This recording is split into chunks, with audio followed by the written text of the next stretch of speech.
ব্যক্তির লাভ ক্ষতি থেকে শুরু করে রাষ্ট্রের উন্নয়ন সবকিছুর পেছনেই থাকে অর্থনীতির অবদান। সেজন্য দরকার আর্থিক হিসাব নিকাশ আর অর্থনীতির চুলচেরা বিশ্লেষণ। আর এই বিশ্লেষণ নিয়েই আমাদের নিয়মিত আয়োজন অর্থনীতির সংলাপ। আজ আপনাদের সঙ্গে আছি আমি মোস্তফা মাহবুব। অর্থনীতির সংলাপের আজকের বিষয় এলডিসি গ্রাজুয়েশনে ভয় কি, এই বিষয় নিয়েই আলোচনায় আজ আমাদের সঙ্গে স্টুডিওতে আছেন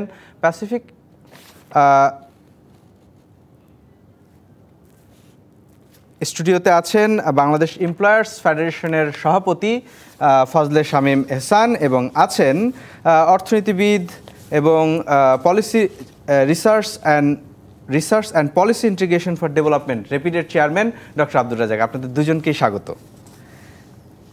দর্শক, এছাড়াও আমাদের সঙ্গে অনলাইনে আজকের এই আলোচনায় যুক্ত হবেন তসলিমা জাহান, যিনি consultant and researcher, Bangladesh association of pharmaceuticals industries. আজকের আলোচনার বিষয় এলডিসি গ্রাজুয়েশনে ভয় কি, এই বিষয় নিয়ে আমরা আলোচনাটা শুরু করতে চাই।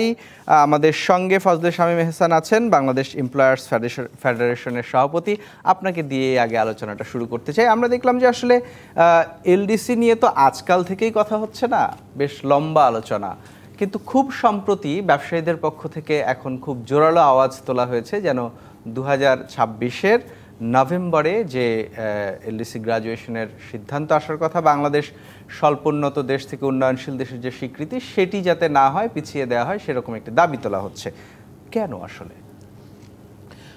ধন্যবাদ। আসলে দাবিটা অনেক দিন ধরেই আমাদের কিছু কিছু ব্যবসায়ী মহলের ছিল।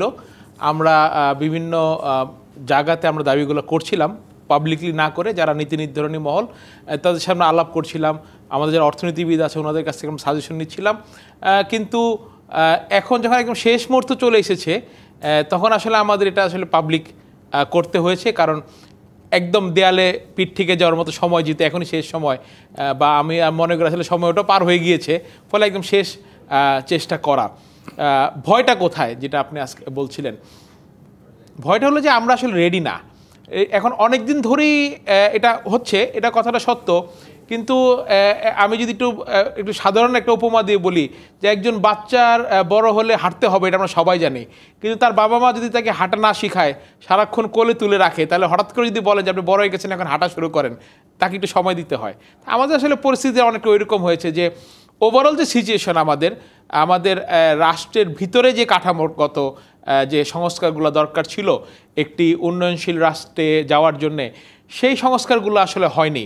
এখন একটি ধাপ যদি আমরা সংস্কার না করি আর আমাদের উপরে যদি সেই উন্নয়নশীল বিশ্বের প্রেশারটা চলে আসে, তাহলে সেটাকে সহ্য করার মতো সক্ষমতা আমাদের নেই। আপনি একটি শিশুর উদাহরণ দিলেন। শিশু যেমন হঠাৎ করেই আসলে ভূমিষ্ঠ হয় না, তেমনি এলডিসি গ্রাজুয়েশনের প্রক্রিয়াটাও তো আসলে হঠাৎ করে নয়। আমি সেটাই বলছিলাম, সেটি কি খুব যৌক্তিক উদাহরণ? না, আমি সেটাই বলছিলাম যে আমরা জানি যে ধরনের একটা বাচ্চা 2 বছর হলে হাঁটবে, কিন্তু 2 বছর হলে হাঁটতে গেলে তাকে ছেড়ে দিতে হবে, তাকে সাহায্য করতে হবে, হাঁটা শেখাতে হবে। কিন্তু যদি কোনো বাবা মা তাকে 2 বছর কোলেই রেখে দেয়, তাহলে কিন্তু সে 2 বছর পরে আর হাঁটা শিখতে পারবে না। এই জন্য আমি বলছি যে আমাদেরকে এলডিসি গ্র্যাজুয়েশন আগামী বছর হবে। আমি যদি বলি যে আমি যদি মাইক্রো লেভেলে বলি যে আমার কাস্টমস কি রেডি, আমাদের যেভাবে ইজ অফ ডুইং বিজনেস হওয়ার কথা সেটাকে আমরা করতে পেরেছি, কস্ট অফ ডুইং বিজনেসকে আমরা কমায় আনতে পেরেছি, আমাদের যে ব্যাংকিংয়ের যে ইন্টারেস্ট রেট, বা আমি যদি এক কথা বলি যে আমাদের যে রেড টেপ বেরিয়া লাল ফিতা যে দৌরত্ব আমরা ফেস করি, সেগুলোকে আমরা ঠিক করতে পেরেছি। এই জায়গাগুলো ঠিক না করে আপনি যদি আমাকে হঠাৎ করে ছেড়ে দেন, সেখানে হলো আমাদের ভয়। কারণ আমাদের গ্লোবাল মার্কেটে যেতে হবে, আমাদের ডিউটি বেনিফিটগুলো আমরা হারাবো। ট্যারিফ যে আমরা একটা প্রেফারেবল ট্যারিফ বেনিফিট পাই বিভিন্ন উন্নত দেশে, সেই জায়গাগুলো আমরা হারাবো। তার সাথে তো আমাদের low cost investment and others, এগুলো তো রাজ্জাক ভাই বলবেন। আপনার কাছে আরো শুনবো ডক্টর আব্দুর রাজ্জাক। মানে এই বিষয়ে দেখলাম যে বিশেষ করে অর্থনীতিবিদ, বিশ্লেষক যারা আপনারা আছেন, তাদের অবস্থানটা আবার ভিন্ন। বিভিন্ন প্ল্যাটফর্মে আসলে দেশের বরেণ্য অর্থনীতিবিদরা এবং আপনিও বিভিন্ন অনুষ্ঠানে আমরা দেখেছি যে আপনারা বলছেন যে এই চাপের মধ্যে যদি ব্যবসায়ীরা না পড়ে, তাহলে আসলে কোনোদিনই এগুলো ঠিক হবে না। আপনার অভিমত একটু জানতে চাই যে এখানে আসলেও কি ভয়ের কিছু আছে? প্রথমে বলি, এলডিসি থেকে উত্তরণ মানে হচ্ছে আরও অধিকতর প্রতিযোগিতার একটা পরিবেশের মধ্যে যাওয়া, এবং যেটার জন্য আমার সহ আলোচক বলেছেন যে আমাদের প্রস্তুতি আছে কি না সেটা নিয়ে প্রশ্ন থাকে। আমি জিনিসটাকে এভাবে ব্যাখ্যা করতে চাই। আমি এই আর্গুমেন্ট দিতে চাই না যে আমরা এখনও শিশু আছি, আমাদের প্রস্তুতি না। আমার কাছে মনে হয় যে আর্গুমেন্ট সেটা হওয়া উচিত না। যে আর্গুমেন্টটা হওয়া উচিত হচ্ছে এলডিসি মানে হচ্ছে আমরা একটা ক্লাবে আছি। এলডিসি গ্রুপকে তৈরি করা হয়েছিল যেগুলো বিশ্বের দরিদ্রতম দেশগুলো, এদের আন্তর্জাতিক সহযোগিতা দরকার। কাজে বিদেশি দেশগুলো আমাদেরকে ট্রেড সাপোর্ট দিয়েছে, আমরা সেখানে ডিউটি ফ্রি মার্কেট অ্যাক্সেস পাই, আমাদেরকে অন্য সাহায্য সহযোগিতা করেছে।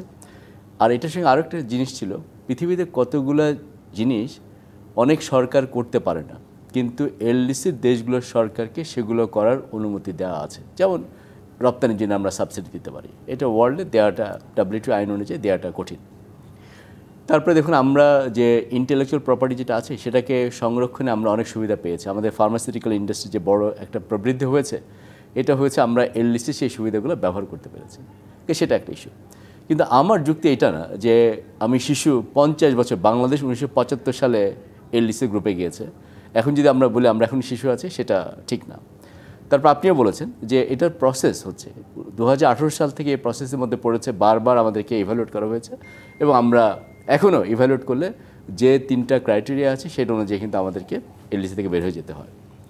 2 বছর অতিরিক্ত সময় দেওয়া হয়েছে কোভিডের পরে, যেন আমরা 2024-এ হতো সেটা 2026 সালে করা হয়েছে। তাহলে আমার যুক্তিটা হচ্ছে যেহেতু আমরা একটা ক্লাবের মধ্যে আছি এবং এই গ্রুপে যারা আছে তাদেরকে অনেক সুবিধা এমনি দেওয়া হচ্ছে, কাজে সেখানে বিভিন্ন রকম ওজোর আপত্তি দেখিয়ে যদি একটু বেশি সময় থাকা যায় দোষের কিছু না। মানে এখান থেকে বের হয়ে গেলে আপনার জন্য অনেক বেশি কম্পিটিটিভ একটা সিচুয়েশনে পড়বেন। কাজে হয়তো আমার ধারণা আমাদের ব্যবসায়ীরা সেই সুযোগটা নিতে চাচ্ছেন। অনেক নজির আছে, পৃথিবীর অনেক দেশ তারা অনেকভাবে এটা বাড়িয়েছে। কিন্তু আমি একটা বিষয় একটু আপনার কাছে জানতে চাই, মানে ঠিক যেমনটা ফজলে শামীম এহসানকে বলার সময় আমি বলেছি যে এটা হঠাৎ করে আসেনি, আবার একই সাথে বলতে চাই এই যে এলডিসি থেকে আমরা উত্তরণ হব, সেটি কি শুধুই আসলে রপ্তানি ব্যবসা বাণিজ্য তাদেরই বিষয়, সেটির যে সুবিধা বলি এবং অসুবিধা বলি সেটির সাথে আসলে কি বাংলাদেশের জনগণের স্বার্থ সংশ্লিষ্ট আছে কিনা? দেখুন, একটা হচ্ছে কি, যেহেতু এইটা বিশ্বব্যাপী একটি স্বীকৃত পন্থা, আমাদের দেশের মধ্যে হাজারটা সমস্যা আছে, কিন্তু এই স্বীকৃত পন্থাটাকে কাজে লাগানোর জন্য 3টা নির্দেশক ব্যবহার করা হয়। আপনি জানেন যে জাতীয় মাথাপিছু আয়, তারপরে দেখা যায় মানব সম্পদের কী অবস্থা এবং আমাদের অন্যান্য ভালনারেবিলিটি, ইকোনমিক এবং এনভায়রনমেন্টাল ভালনারেবিলিটি, এটা কী অবস্থা। এই 3টে ইন্ডিকেটর জাতিসংঘ তারা বিশেষভাবে বেঁধে দিয়েছে, সেখানে মেথোডোলজি আছে, পদ্ধতি আছে, সেটা দিয়ে ব্যবহার করা। সেটা ব্যবহার করার পরে দেখা যায় যে আমরা উত্তীর্ণ হই। কিন্তু এখন আমাদের চ্যালেঞ্জ থাকবেই। তারপরে খেয়াল করে দেখুন, পৃথিবীতে যে দেশগুলা এলডিসিতে নাই তাদের কি সমস্যা নেই? তাদের অনেক সমস্যা। আপনি জানেন, হয়তো খেয়াল করেছেন, গত কয়েকদিন আগে একটি গণমাধ্যমে একটি তথ্য হয়তো আপনার নজরে এসে থাকবে যে বাংলাদেশের 10% মানুষের গড় যে আয়, মাসিক আয়, সেটি 8,000 টাকার নিচে, এবং বলা হচ্ছে যে আবার আরেক 10% যাদের আয় 1,09,000 টাকার উপরে। আবার একই সাথে যদি আমি মাঝখানের 80% আয় ধরি, সেটি মাত্র 30,000 টাকা বা তার আশপাশে। তো এই যদি বাস্তবতা হয়, তাহলে গড় আয়ের যে হিসাবটা দিয়ে আসলে আমাদেরকে বলা হচ্ছে, সেই হিসেবে আসলে বাংলাদেশের সাধারণ মানুষের সাথে কি আমরা খুব বেশি এটা ন্যায় বিচার বা সুবিচার করছি? কারণ একটা বড় অঙ্কের বা অংশের জনগোষ্ঠীকে দারিদ্র্যসীমার নিচে রেখে অথবা ঝুঁকিপূর্ণ জায়গায় রেখে যদি এই এলডিসি গ্রাজুয়েশন হয়, সেই সম্মানের স্বীকৃতি দিয়ে আসলে তার কি যাবে আসবে? এখানে আপনি ঠিক বলেছেন। দেখুন, আমি বলবো যে আপনাকে আন্তর্জাতিক আইন কানুনের দিকটা বুঝতে হবে। আমরা সবাই হয়তো এক্সটেনশন চাই, আরও একটু সময় দেওয়া হোক, কিন্তু আন্তর্জাতিক আইন কানুন অনুযায়ী বলবে যে ইন্ডিকেটর তারা ব্যবহার করা হয়, এটা কিন্তু তারা অ্যাক্রস দ্য বোর্ড সব দেশের জন্য ব্যবহার করে, খালি বাংলাদেশের জন্য যে একরকম ব্যবহার করে তা না, সেটা অনুযায়ী আমরা উত্তীর্ণ হয়েছে। আপনাকে উদাহরণ দিই, দেখুন, ফুটবল খেলা যদি হয় সারা ওয়ার্ল্ডে, আমরা তো খারাপ করব, আমাদের হাইট নাই, উচ্চতা নাই, আমাদের ট্রেনিং দিতে পারি না, পয়সা খরচ করতে পারি না, তাই বলে কি তারা বিশ্বকাপ ফুটবল হলে কি আমাদেরকে চ্যাম্পিয়ন হওয়ার সুযোগ দেবে বা খেলতে দেবে?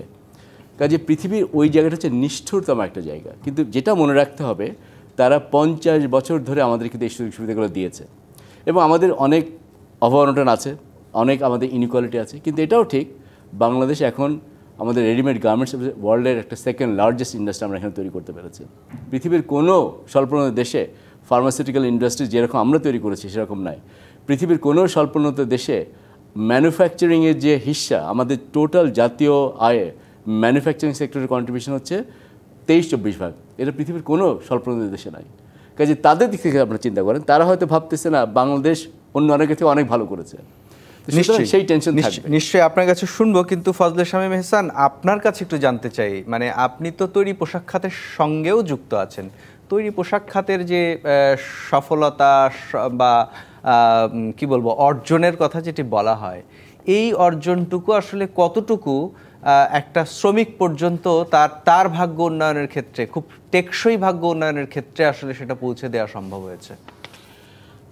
অর্থাৎ আপনার একজন শ্রমিক 3 মাস বেতন না পেলে আপনার দরবারে মানে এসে করা নাড়বে না, এমন পরিস্থিতি বা এমন জীবন মানকে আমরা দিতে পেরেছি। আচ্ছা, আমি এই জিনিসটা বলার আগে আমি আরেকটা জিনিস বলি। আপনি যেটা বলছিলেন যে আমাদের দেশের বেশিরভাগ মানুষকেই একটা বড় অংশকে দারিদ্র্য সীমার নিচে রেখে এই উন্নতিটা কতটুকু সে চায়।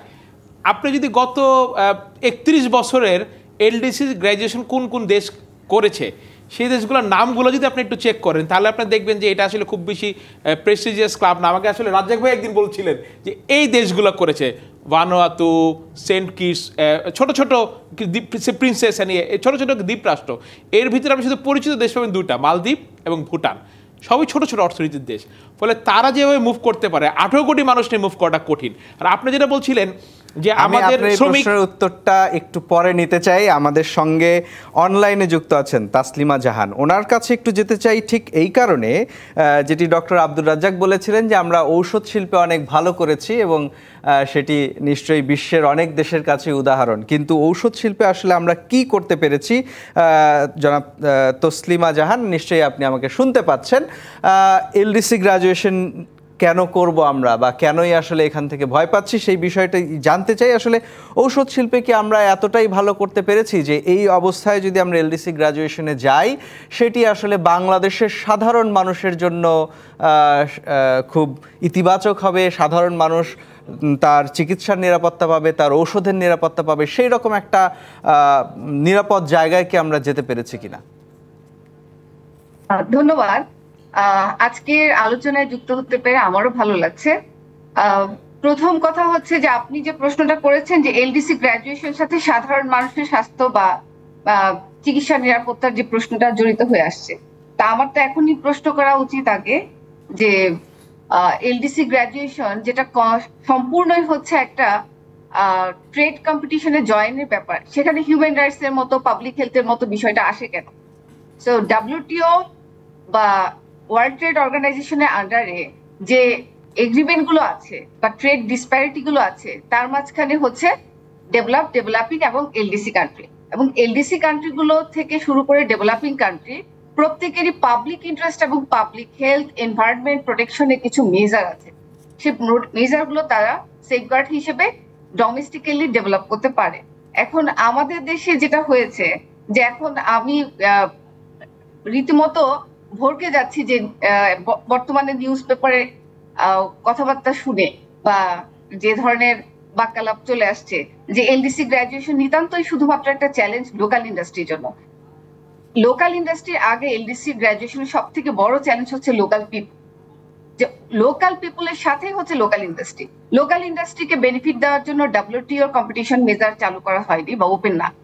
সব থেকে বড় চ্যালেঞ্জ হচ্ছে যে লোকাল কমিউনিটি বা দেন হচ্ছে লোকাল সোশিও ইকোনমি, সেটাকে যেন স্টেবল করা হয়, সেইটাকে যেন প্রোটেক্ট করা হয়, সেই প্রোটেকশনের জন্য পর্যাপ্ত বা এডুকেট মেজার যেন একটা লোকাল ইকোনমি নিয়ে। কোন জায়গাটাতে আপনি মনে করছেন যে আমরা নিরাপত্তাহীনতার মধ্যে আছি, যদি একটু বলতেন? আমি যে প্রসঙ্গটাতে যেতে চাচ্ছি সেটা হচ্ছে পাবলিক হেলথে। বাংলাদেশ ভাগ্যক্রমে হচ্ছে যে 1982 সালে একটা ড্রাগ পলিসি তৈরি করে, যার বেনিফিটে হচ্ছে যে বাংলাদেশে লোকাল ম্যানুফ্যাকচার অফ ড্রাগের ফেসিলিটেট করা হয়। সো লোকাল ম্যানুফ্যাকচার অফ ড্রাগে এখন বাংলাদেশ যদি বলে যে জেনারিক ফার্মাসিউটিক্যাল ইন্ডাস্ট্রি যথেষ্ট সক্ষম যে তারা বাংলাদেশের 98% ডোমেস্টিক সাপ্লাই তারা করতে পারছে। ডোমেস্টিক সাপ্লাই করার মানে এই না যে বাংলাদেশ এর পরবর্তীতে যে ধরনের ক্রাইসিস আসতে পারে, যেমন কোভিড একবার এসেছে, কোভিডের মতো করে যে কোনো সামনে পাবলিক হেলথ ক্রাইসিস আসতে পারে, তার জন্য বাংলাদেশ পর্যাপ্ত পরিমাণে টেকনোলজিক্যালি বা ম্যানুফ্যাকচারের দিক থেকে সক্ষম, বা সেই ইনোভেশন ক্যাপাসিটি বাংলাদেশের ম্যানুফ্যাকচারিং ইন্ডাস্ট্রি হয়ে গেছে। এই জায়গাগুলোতে ঘাটতি থাকার কারণে পাবলিক হেলথের একটা প্রবলেম আছে যদি সেটা এলডিসি গ্রাজুয়েশন থেকে বাংলাদেশ উন্নয়নশীল পর্যায়ে চলে যায়। আমি মনে হয় আপনাকে সেটা হলে ধরতে পেরেছি যে হ্যাঁ নিশ্চয়ই নিশ্চয়ই আপনি থাকুন আমাদের সাথে, নিশ্চয়ই আবার আপনার কাছে আসবো। ফজলে শামীম হাসান, ঠিক আমি ওই জায়গাটাতেই বলছিলাম যে আসলে আমরা শুধু এটাকে রপ্তানির চ্যালেঞ্জ বা বাণিজ্যের প্রতিযোগিতা থেকে দেখছি, বাংলাদেশের মানুষের নিরাপত্তার জায়গা থেকে যদি দেখতে চাই, এবং যে প্রশ্নটা আপনাকে আমি করেছিলাম যে পোশাক খাতে যে ব্যাপক উন্নয়ন হয়েছে সেটিকে আসলে এই শিল্পের যে শ্রমিক প্রায় ৪৪ লক্ষ শ্রমিক, তাদেরকে কি সেই নিরাপত্তা দিতে পেরেছে যে একজন শ্রমিক যদি কারখানা থেকে বেতন না পায় ২ মাস ৩ মাস, আমরা খুব অতীত সাম্প্রতিক সময়ে দেখেছি যে নানান সংকটের কারণে বেতন বন্ধ হয়ে গেছে, ১ মাস বেতন বন্ধ থাকলেই তো আসলে এসে কারখানা ভাঙচুর করে, সেই শ্রমিকের জীবনমান বা তাদেরকে কি আমরা একটা ঝুঁকির মধ্যে ফেলে দিচ্ছি কিনা, এই প্রশ্নের উত্তরটা জানতে চাই আপনার কাছে। কিন্তু তার আগে একটা বিরতি নেওয়ার সময় হয়ে গেছে। দর্শক, আপনারা দেখছেন অর্থনীতির সংলাপ। এ পর্যায়ে নিচ্ছে একটি বিরতি, সঙ্গেই থাকুন। বিরতির পর আবারও স্বাগত জানাচ্ছি অর্থনীতির সংলাপে। আজকের বিষয় এলডিসি গ্রাজুয়েশনে ভয় কি, এই বিষয় নিয়েই কথা বলছিলাম জনাব ফজলে শামীম হাসান। নিশ্চয়ই এটি একটি বাণিজ্যিক বিষয়, কিন্তু যদি এই বাণিজ্যিক চ্যালেঞ্জ নিতে গিয়ে দেশের সাধারণ মানুষ বিপাকে পড়ে তখন কি হবে? আপনার কাছে প্রশ্ন ছিল, আপনার শ্রমিক, আপনার সেক্টর যেভাবে প্রবৃদ্ধি হয়েছে, শক্তিশালী হয়েছে, সারা বিশ্বে দ্বিতীয় অবস্থানে গেছে, আপনার শ্রমিকের ভাগ্য কি সেই হারে শক্তিশালী অবস্থানে গেছে? আমি আপনার কথাটা যদি একটু এক কথায় বলি যে না, আমার শ্রমিক ৩ মাস চলার মতো রেডি না। তার কারণটা হলো যে একটা হলো সেক্টরে শক্তিশালী হওয়া বা সেক্টর প্রবৃদ্ধি অর্জন করা, আর একটা হলো সেক্টরের বা নিজের ভার্নালিবিলিটি কী পজিশনে আছে। আমি বলবো যে আমার সেক্টর যদি ৩ মাস অর্ডার না পায়, আমার সেক্টরের কোনো গার্মেন্টসও টিকবে না, আমার শ্রমিক 3 মাস বেতন না পাইলে আমার শ্রমিকও টিকবে না। কারণ ফরচুনেটলি বলেন আনফরচুনেটলি বলেন, আমরা এমন একটা সেক্টর নিয়ে বাংলাদেশের অর্থনীতিতে এগিয়ে গিয়েছি যে আমাদের এক্সপোর্ট বাস্কেটের মেজরিটি যে প্রোডাক্টটা, এটা গ্লোবালি এমন একটা জিনিস যেটা খুব লো মার্জিনের বিজনেস। যখন কোনো লো মার্জিনের বিজনেস করেন তখন সেখানে আসলে খুব বেশি অপশন থাকে না। সেই সাথে আমি বারবার একটা কথা বলছি যে আমাদের যে সোশ্যাল প্রোটেকশন স্কিম যেটা হওয়া উচিত ছিল প্রাইভেট সেক্টর এবং গভর্নমেন্টে মিলে, সেরকম কোনো স্কিমও কোনোদিন গড়ে ওঠে নাই যে এইরকম রেইনি ডেজের জন্যে, বিপদের জন্য যে কিভাবে আমাদের সাধারণ জনগণকে বা শ্রমিককে বা একটা কারখানাকে প্রোটেকশন দেওয়া হবে, সেই রকম কোনো মেকানিজম আমাদের দেশে নাই।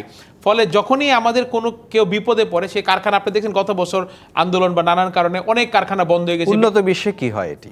উন্নত বিশ্বে সেখানে উন্নয়নশীল দেশগুলোতে কি হয়? উন্নয়নশীল দেশের ব্যাপারে আমি বলতে পারবো, বাট উন্নত বিশ্বে যেটা হয় তাদের সেখানে চ্যাপ্টার 11 ঘোষণা করার মতো অপশন থাকে, তাদের সোশ্যাল সিকিউরিটি। আচ্ছা, আপনি যদি বলেন উন্নয়নশীল, আমি যদি বলি ভারতে রেশনিং কার্ড সিস্টেম আছে, যে একজন শ্রমিক যদি কোনো কারণে, যেন কোভিডের সময় হয়েছিল, যে কোনো কারণে যদি তারা চাকরিচ্যুত হয়েছে, অ্যাটলিস্ট মিনিমাম রেশনটুকু গভর্নমেন্টের কাছ থেকে পাওয়া গেছে। আমি ছোটোকালে দেখছি এরকম রেশন সব ছিল, বাট এখন সেই সিস্টেমটাও নাই। ফলে আপনি যে একটি মানে অর্থনৈতিক সামাজিক ক্ষেত্রে একটা প্রোটেকশন দিবেন, সেই প্রোটেকশনটা আসলে আমাদের শ্রমিক। আপনার কাছে আরও শুনবো। আমাদের সঙ্গে তসলিমা জাহান আছেন, তার কাছে আবার একটু যেতে চাই। নিশ্চয়ই আমাকে শুনতে পাচ্ছেন তসলিমা জাহান। একটু জানতে চাই যে আসলে ওই নিরাপত্তার জায়গায়, যদিও এলডিসি গ্রাজুয়েশন সম্পূর্ণই আসলে বাণিজ্যিক বা অর্থনীতির জায়গা থেকেই যদি বলি আসলে এটি, কিন্তু তারপর আসলে এর ইম্প্যাক্ট তো নিশ্চয়ই সাধারণ মানুষের কাছে পড়বে। আপনি ওষুধ শিল্পের কথা বলছিলেন, আসলে ঔষধ শিল্পের ক্ষেত্রে সেই সামাজিক নিরাপত্তার জায়গাটা কি আসলে সরকার দিতে পেরেছে?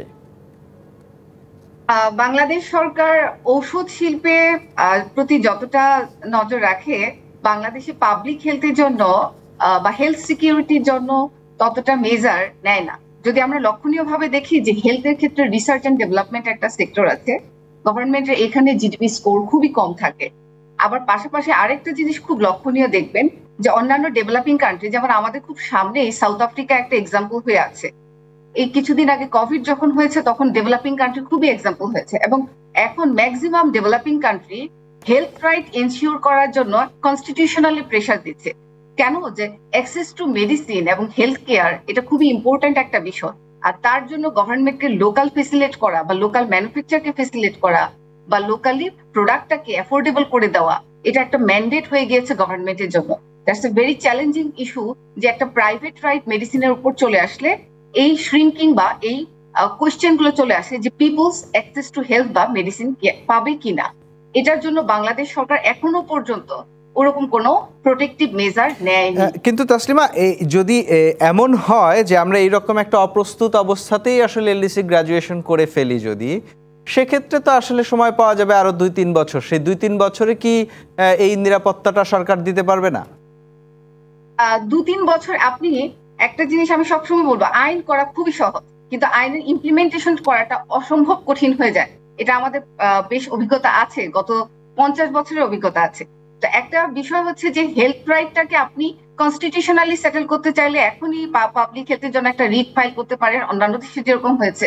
কিন্তু তার জন্য যে ইনফ্রাস্ট্রাকচারাল স্ট্যাটাস থাকতে হয়, অর্থাৎ এক্ষেত্রে আর&ডি ডিস্ট্রিবিউশনটা কেমন হবে, অ্যাক্সেস টু মেডিসিন কেয়ারটা কেমন হবে, পাবলিক হসপিটালের সার্ভিসটা কেমন হবে, সেক্ষেত্রে অ্যাক্সেস টু মেডিসিনটা কিভাবে এনশিওর করবে, কিভাবে লোকাল ম্যানুফ্যাকচার এনশিওর করবে, কিভাবে প্রাইস কন্ট্রোল করবে, বা সেই অ্যাক্সেসিবল মেডিসিনটা কিভাবে সাপ্লাই করবে, সবকিছু একটা কোয়েশ্চেন। আমাদের এখন ধারণা করা হচ্ছে যে আমরা যদি ইম্পোর্ট করি তাহলে আমরা পারবো কিনা। That's a very tough question, যে ইম্পোর্ট করা অবস্থায় আমরা কি ওই অ্যাফোর্ডেবল প্রাইসটা as a people of Bangladesh আমরা সেটা পে করতে পারবো কিনা। আবার এখানে যদি অনেকে চিন্তা করছে যে হেলথ ইন্স্যুরেন্স স্কিম করলে তাড়াতাড়ি হয়ে যাবে, হেলথ ইন্স্যুরেন্স স্কিমে ইউএসএ খুব ডিভাস্টিং একটা কনসিকুয়েন্স সবার জন্য রেখে দিয়েছে, যে হেলথ ইন্স্যুরেন্স কতটা ডেট সাকসেসফুল হয়ে আসে। তো এক্ষেত্রে অনেক ক্রিটিক্যাল ইস্যু জড়িত থাকে। একটা হচ্ছে যে লোকাল ম্যানুফ্যাকচার, লোকাল রিসার্চ, এইটাকে রেডি করা, পাশাপাশি হচ্ছে অ্যাক্সেস টু হেলথ কেয়ারের জন্য গভর্নমেন্টের পার্টিকুলার স্কিম ওপেন করা, এবং হেলথ কেয়ার রিলেটেড যে সার্ভিসটা দেওয়া। তাহলে আপনার কাছে যদি এক কথায় জানতে চাই, আসলে যেটি ফজলে শামীম এহসানও বলেছেন খানিকটা, সেটি হচ্ছে যদিও এটি বেসরকারি খাতেরই বড় চ্যালেঞ্জ, কারণ একটা বাণিজ্যিক প্রতিযোগিতার মধ্যে আমরা ঢুকে যাব, কিন্তু সেই সাথে সাথে আসলে সেই চ্যালেঞ্জের যে বলবো যে ধারাবাহিকতায় যে পাল্টা পরিস্থিতির তৈরি হবে, সেটির জন্য সরকার কি কতটুকু প্রস্তুত নিয়েছে বলে আপনি মনে করেন? 4 বছর ধরে গ্লোবাল হেলথ অ্যাসেম্বলির সাথে যুক্ত আছি, এবং আপনারা এর মাঝখানে আমাদের কোভিড পিরিয়ড গিয়েছে, আপনারা ভালো করে হয়তো বা শুনবেন যে কোভিড পিরিয়ডে বাংলাদেশে 10% ভ্যাকসিনও ইনশিওর করা যায়নি, এবং ভ্যাকসিন এটার জন্য হচ্ছে আমাদের ইনফ্রাস্ট্রাকচার যে ফ্যাসিলিটিস গুলো দরকার, আপনারা এই কথাও জানেন যে আমাদের এপিআই পার্ক এখনো হয়নি। তো এই ধরনের প্রস্তুতি গভর্নমেন্ট কোনো ক্ষেত্রে নেয়নি। তো গভর্নমেন্ট যদি নিজস্বভাবে লোকাল সাপ্লাইয়ের জন্য প্রস্তুতি না নেয়, এরপর হচ্ছে সেটা ডিস্ট্রিবিউশন চ্যানেল করা, বা ডিস্ট্রিবিউশন পিপলস ফ্রেন্ডলি করা, পিপলস কে অ্যাওয়ার করা, পিপলস কে কানেক্ট করা, কোনো কিছু প্রস্তুতি এখনো পর্যন্ত বাংলাদেশ সরকার, পার্টিকুলারলি স্বাস্থ্য অধিদপ্তর বা আমাদের স্বাস্থ্য মন্ত্রণালয় কিছুই নেয়নি। আপনাকে অসংখ্য ধন্যবাদ। আমাদের সঙ্গে যুক্ত হয়েছিলেন Taslima Jahan, consultant and researcher, Bangladesh association of pharmaceuticals industries. Doctor Abdur Razzaq, আপনার কাছে ফিরে আসতে চাই আবারও। অনেকগুলো সাইড থেকে আসলে আমরা বিষয়টাকে দেখার চেষ্টা করলাম, যদিও আপনি বলেছেন যে আসলে এটি সম্পূর্ণ রকম একটা কাঠামোর মধ্যে থেকেই আসলে এই পরিবর্তনগুলো হচ্ছে, কিন্তু এই কাঠামোগত পরিবর্তনের ফলে সাধারণ মানুষের মধ্যে তো একটা ইম্প্যাক্ট পড়বেই, যদিও হয়তো সেটি জাতিসংঘের যে বিচার বিশ্লেষণ তার সাথে সম্পর্কিত নয়, কিন্তু এই এলডিসি গ্র্যাজুয়েশন করার আগে বাংলাদেশ সরকারের কি এই বিষয়গুলো ভাবার প্রয়োজন আছে কিনা? কারণ আমরা এই আলোচনায় শুধুই দেখছি বেসরকারি খাত, রপ্তানি খাত কি চ্যালেঞ্জে পড়বে, কোথায় বাজার সংকুচিত হয়ে যাবে, সেখান থেকেই শুধু বিষয়গুলো দেখা হচ্ছে, কিন্তু সাধারণ মানুষের ঝুঁকি তৈরি হবে কিনা সেটি দেখার প্রয়োজনীয়তাটা আছে কিনা আগে সেটি জানতে চাই। না, অবশ্যই আপনি দেখেন যে সরকার যে একদম দেখে নাই সেটা কিন্তু ভুল। সরকার এলডিসি গ্র্যাজুয়েশনের জন্য একটা স্ট্র্যাটেজি করেছে, সেটাকে তারা বলে স্মুথ ট্রানজিশন স্ট্র্যাটেজি। হ্যাঁ, এটা আছে, কিন্তু এইটার ইমপ্লিমেন্টেশন কি সেটা আমরা প্রশ্ন তুলতে পারি।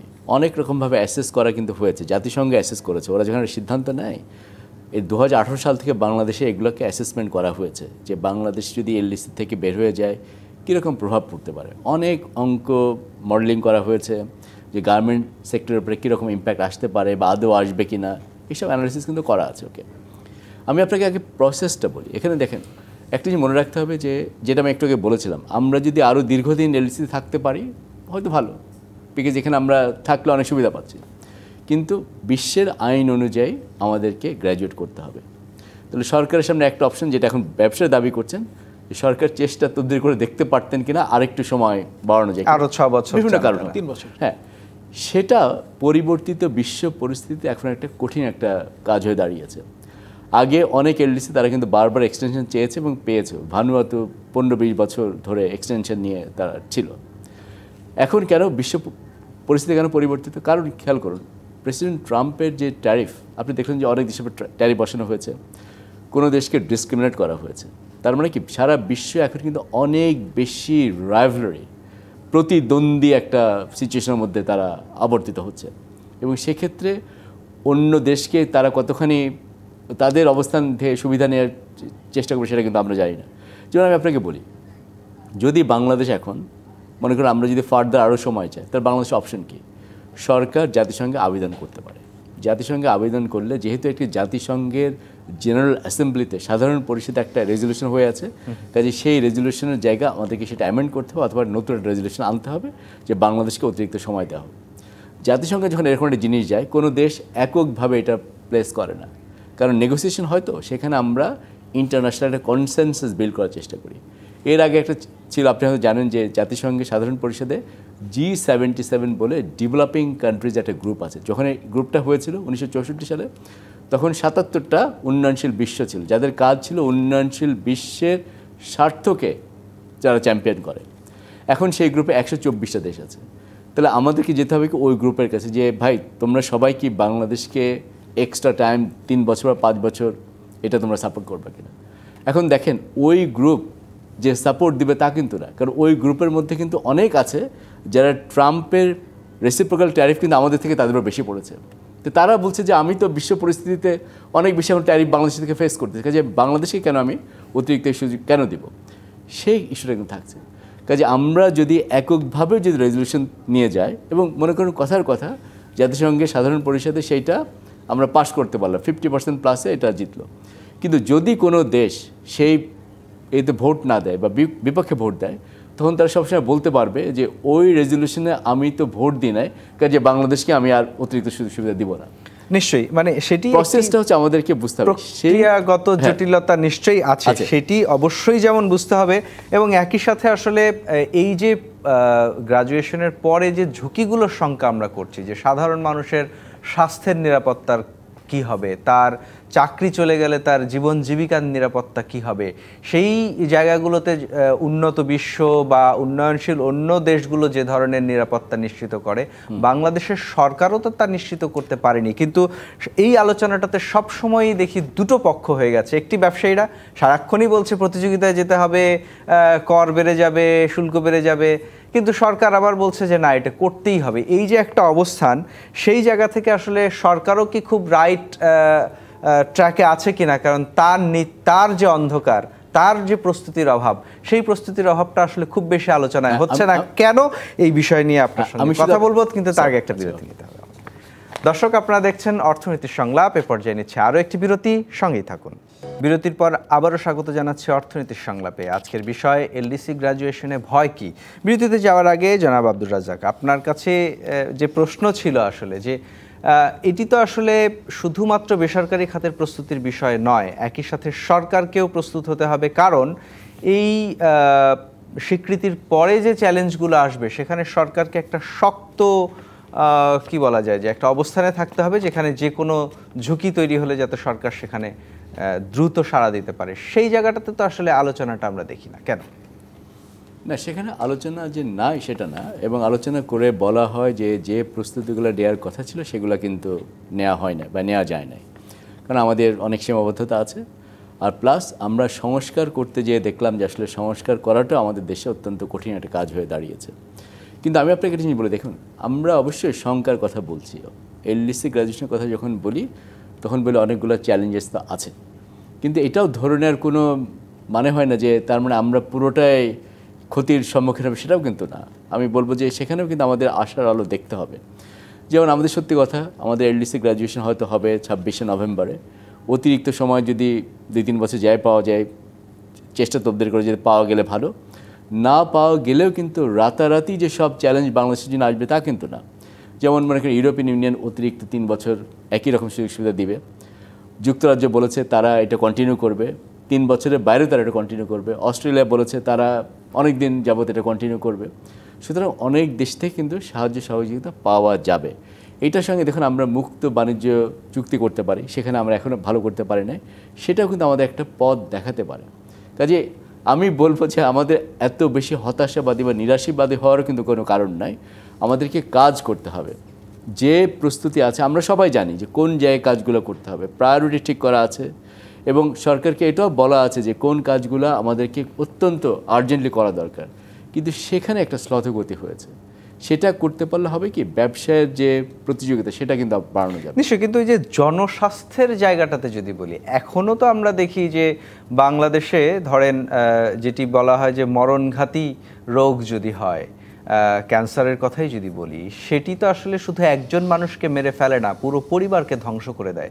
সেই রকম একটা জায়গায় আমরা এলডিসি গ্র্যাজুয়েশনে যাওয়ার পরে যদি কোভিডের মতো আরেকটা ধাক্কা চলে আসে, তখন আসলে একটা বড় অংশের জনগোষ্ঠীর তো সরকারের সহযোগিতা দরকার হবে, সরকারের সেই সক্ষমতা এবং একই সাথে সেই ইনফ্রাস্ট্রাকচার বা অবকাঠামো সেটি কি আছে? আমরা তো দেখি যে আসলে সরকারি অবকাঠামোটাও ঠিকভাবে কাজ করে না, সক্ষমতার প্রশ্ন তো পরেই আসুক। আপনি এখন যে প্রশ্নটা করেছেন এটা ঠিক এলডিসির সঙ্গে সম্পর্কযুক্ত কোনো কিছু নাই। দেখুন কোভিডের সময় কী হয়েছে, কোভিডের সময় আমরা কিন্তু ওই ভ্যাকসিন বাইরে থেকে আমাদেরকে আমদানি করতে হয়েছে। এলডিসি থাকার সুবিধা হচ্ছে যদি আমাদের ক্যাপাসিটি থাকে, পৃথিবীতে যদি অন্য জায়গায় মেডিসিন থাকে সেটাকে আমরা জাস্ট কপি করতে পারি, পেটেন্ট আমরা ভায়োলেট করতে পারি এলডিসি হিসাবে। এলডিসি থেকে বের হয়ে গেলে আমরা সেটা পারবো না, কিন্তু এলডিসি থেকে বের হয়ে যাওয়া মানে এটাও না যে আমরা পৃথিবীর সব ওষুধ এখানে তৈরি করতে পারবো, সেটাও কম দামেও পাবো না। হ্যাঁ, কিন্তু আপনার যেটা মূল কনসার্ন যে স্বাস্থ্য খাতে আমরা দেখেছি দীর্ঘদিন যাবত এখানে আন্ডার ইনভেস্টমেন্ট হয়েছে। পাবলিক ইনভেস্টমেন্ট যেটুকু করা দরকার ছিল সেটুকু আমরা করতে পারি না, যার ফলে তো স্বাস্থ্য খাতে এরকম একটা বিপর্যয় আসলে আমরা সেবা দিতে পারছি না। এখানে কাজ করতে হবে। এবং আপনি যদি দেখে থাকেন যে সরকারের যে এখন এলডিসি থেকে বের হয়ে যাওয়ার পরে কী করতে হবে, সেখানে বলা হয়েছে যে স্বাস্থ্য খাতের এই যে এত কম অ্যালোকেশন সরকার করছে এটা বাড়াতে হবে। এবং এটার সঙ্গে আপনি জানেন যে কেন কম বিনিয়োগ সরকার ওখানে করছে, কারণ হচ্ছে সরকার যথেষ্ট পরিমাণে রেভিনিউ আদায় করতে পারে না। আমাদের ট্যাক্স ডিফারেন্স আমরা বলি যে পৃথিবীর মধ্যে সবচেয়ে কম। এখন সরকারের যদি সামর্থ্যই না থাকে সে বিনিয়োগ কিভাবে করবে? সেই প্রসঙ্গে আবারও আসবো আপনার কাছে, কিন্তু একটু ফজলে শামীম এহসান আপনার কাছে জানতে চাই যে সরকার তো আসলেই তো সরকার রাজস্ব না পেলে, তার নিজের যদি অর্থের সক্ষমতা না বাড়ে তাহলে সেখানে কিভাবে করবে, সেই প্রশ্নেই যদি জানতে চাই যে সেক্ষেত্রে ব্যবসা বাণিজ্যকে আরও সহজ করা, ব্যবসা বাণিজ্যকে আরও দ্রুত প্রসারিত করার সেই বাধাগুলো তো সরকার অন্তত দূর করতে পারে, সেটি কি পেরেছে? না, খুব বেশি পারেনি, খুব বেশি পারেনি। এই জন্যই আমরা বারবার বলে আসতেছি যে আমাদের এলডিসি গ্র্যাজুয়েশন করতে হবে, এটা আমরা জানি, হয়তো 3 বছর গ্রেস পাবো খুব বেশি হলে, তারপর তো করতেই হবে। তো এই জায়গাটাতে তো আমাদের তো আরও 2021 থেকেই শুরু করা উচিত ছিল, কিন্তু আমরা শুরু করি নেই। ইজ অফ ডুইং বিজনেস আমরা কতটুকু করতে পেরেছি বাংলাদেশে? ফলে এই জায়গাগুলোতে আসলে সরকারের ব্যর্থতা আমি যেটা বলি যে ওই যখনই গ্র্যাজুয়েশনের সময় আসে তখনই একটু নড়েচড়ে বসে, বিভিন্ন মিটিং করে, যেটা রাজ্জাক ভাই খুব সুন্দর করে বললেন যে আলোচনা হচ্ছে না তা না, আলোচনা হচ্ছে কিন্তু কার্যকরী কোনো পদক্ষেপ না হচ্ছে না। তো এইটা আসলে আলোচনার মধ্যেই সীমাবদ্ধ থাকতেছে।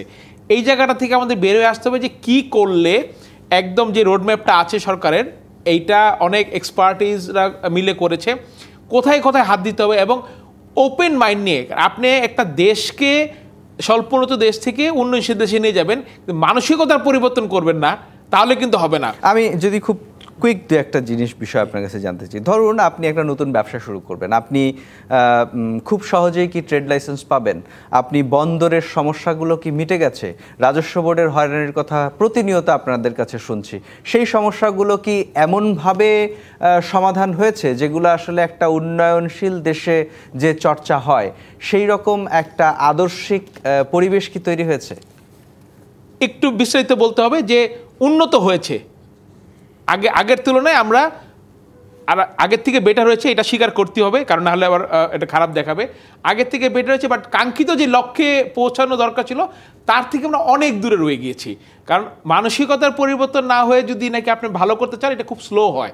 তাহলে এই যে গ্র্যাজুয়েশন ইস্যুতে যে ভয়ের কথা সবসময় আপনারা বলেন যে বাংলাদেশ প্রতিযোগিতার মধ্যে পড়বে, শুল্ক বেশি দিতে হবে, কিন্তু তাহলে এই বিষয়গুলো কেন তাহলে আলোচনায় আসে না যে একটা উন্নয়নশীল দেশে তাদের রাজস্ব বোর্ড যেভাবে কাজ করে, তাদের বন্দর যেভাবে ইফিশিয়েন্টলি চলে, সেই বিষয়গুলোতে কেন আসলে আপনারা এই কথাগুলো বলেন? আমরা এগুলো রেগুলার বলতেছি আপনার অনুষ্ঠানের মাধ্যমে, কিন্তু সাম্প্রতিক সময়ের আলোচনায় আমরা শুধু এলডিসির সাথে আমরা মিলিয়ে বলি না, কিন্তু আমরা রেগুলার বলতেছি যে আমাদের এই জায়গাগুলোতে সমস্যা আছে আমাদের। এবং আপনি যে আরেকটা জিনিস দেখেন, আমরা গ্র্যাজুয়েট করবো সবাই জানি, আমাদের এফটি গুলো কেন করা হচ্ছে না? বড় দেশের সাথে না, ছোট দেশের সাথে আমরা করতে পারবো। মানে ভয়ের বিষয়টা আসলে কোথায় সেটি আমি বোঝার চেষ্টা করছি।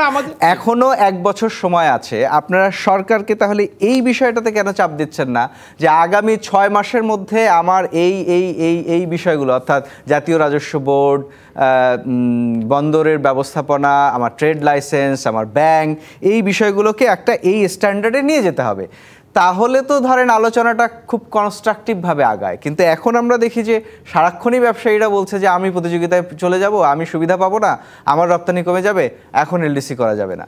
মানে দেখেন, একটা হলো ব্যবসা সক্ষমতার ব্যাপার। সক্ষমতা যদি আমাদের থাকে, আমরা এলডিসি গ্র্যাজুয়েশন করলে ভালো করব বা আমরা টিকে থাকবো। এই সক্ষমতার জায়গাগুলো থেকে আমরা রেগুলার বলছি, এমন কোনো দিন নাই যে আমাদের কোনো ব্যবসায়িক নেতা সরকারের কারো না কারোর সাথে দেন দরবার করছে না যে পলিসিগত চেঞ্জ করার জন্য। প্রতিদিন এইচএস কোড নিয়ে সমস্যা থাকে, আমাদের ব্যাংকিং নিয়ে সমস্যা থাকে, আমাদের বাংলাদেশে কোনো রুগ্ন শিল্পকে আবার ফিরিয়ে আনার কোনো, মানে শিল্পকে চিকিৎসা দিয়ে সুস্থ করার কোনো সিস্টেম নাই সেরকমভাবে। আপনার পোর্টের কথা আপনি নিজেই বলেছেন, তার সাথে সাথে আমাদের cost of doing business so high. আপনি 14% ইন্টারেস্ট দিয়ে হেভি ইন্ডাস্ট্রি দুনিয়ার কথা গড়ে উঠবে না। তাহলে আপনারা যে আরো 3 বছর বাড়তি এটি সময় চাচ্ছেন, সেটি না চেয়ে আসলে আপনাদের অ্যাপ্রোচটা এমন হওয়া উচিত কেন আগামী 6 মাসের মধ্যে আপনারা সরকারকে কেন টার্গেট দিয়ে দিচ্ছেন না যে এই বিষয়গুলো কতটুকু ঠিক করা যাবে? কারণ আমরা তো এই দেশেরই মানুষ, আমরা সরকারের গতি সম্বন্ধে জানি। 6 মাস কোনো ভয় কাজ করে? 6 মাস না, 1 বছরের মধ্যে সরকার আসলে করতে পারবে কিনা সন্দেহ আছে। নিশ্চয়ই। আপনাকে অসংখ্য ধন্যবাদ। শেষ করবো আর একেবারে 30 সেকেন্ডে ডক্টর আব্দুর রাজ্জাক, একেবারে এক কথায় যদি জানতে চাই, এই রকম একটা পরিস্থিতিতে আপনার পরামর্শ কি? এলডিসি গ্র্যাজুয়েশন কি আগামী বছর হওয়া উচিত, নাকি এটি পেছানোর জন্য আবেদন করা উচিত? আমি বলেছি, আবেদন করলেও প্রসেসটা অত্যন্ত জটিল এবং সেখান থেকে সফলতা যে পাওয়া যাবে এটা আগে ভাগে বলা যাবে না। কিন্তু করে যদি একটু বেশি সময় পাওয়া গেলে খারাপ না। কিন্তু আমি বলবো জিনিসটাকে আপনি যেভাবে বলেছেন যে এভাবে চিন্তা করা, যে আমাদের সমস্যা কি খালি এলডিসির সমস্যা? আমাদের ব্যবসা বাণিজ্য ঠিক করতে হবে, বন্দর ঠিক করতে হবে, লজিস্টিক্স ঠিক করতে হবে। এটা তো যে কোনো দেশে আমাদের নিজস্ব সমস্যা। আপনাদের দুজনকেই অসংখ্য ধন্যবাদ। আজকের মতো বিদায় নিতে হবে। দর্শক, আজকের মতো বিদায় নিচ্ছে অর্থনীতি সংলাপ থেকে। ফিরবো আগামী শনিবার রাত 10টায়। থাকবেন অন্য কোনো অতিথি, থাকবেন আপনারাও। ডিবিসি নিউজের সঙ্গেই থাকুন 24 ঘন্টা।